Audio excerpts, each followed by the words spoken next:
সামাজিক যোগাযোগ মাধ্যমে নিজের সঙ্গে ঘটে যাওয়া এক অপ্রীতিকর ঘটনার বর্ণনা দিয়ে ক্ষোভ প্রকাশ করেছেন আলোচিত মডেল নায়লা নাইম। তিনি দাবি করেছেন, সাভারের একটি স্থানীয় বাজারে সবজি কিনতে গেলে এক ব্যক্তি তাকে ধাক্কা দিয়ে ফেলে দেন এবং পোশাক নিয়ে আপত্তিকর মন্তব্য করেন। সোমবার রাত 10:30টার দিকে নিজের ভেরিফাইড ফেসবুক অ্যাকাউন্টে দেয়া এক পোস্টে নায়লা নাইম লেখেন, এটা স্বাধীন রাষ্ট্র, আমাকে উত্তর দিন।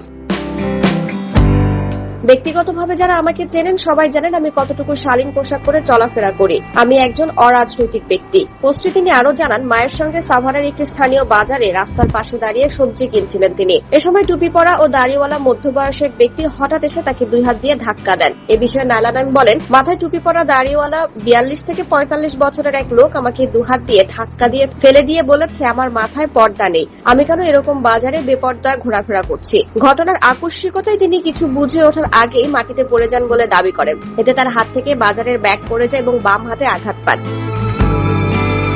পোস্টে তিনি আরো লেখেন, ঘটনার আকস্মিকতা আমি বুঝে ওঠার আগেই আম্মু আমাকে টেনে নিয়ে অটোতে করে ওখান থেকে সরে যায়। মায়ের আতঙ্কের কথাও তুলে ধরেন এই অভিনেত্রী। তিনি জানান তার মা তাকে কোনো ধরনের প্রতিক্রিয়া দেখাতে নিষেধ করেন। নায়লা নাইমের দাবি, তার মা তখন বলেছিলেন, গায়ে যদি কাপড় নিয়ে ফিরতে চাও একটা টু শব্দ করবে না। ঘটনার পর সামাজিক যোগাযোগ মাধ্যমে ক্ষোভ প্রকাশ করে নায়লা নাইম লেখেন, আমার মা এখনো ভয়ে কাঁপছে, থুথু মারলাম এই রাষ্ট্রের কপালে। তবে এ বিষয়ে থানায় কোনো অভিযোগ করেছেন কিনা সেটি স্পষ্ট করেননি তিনি।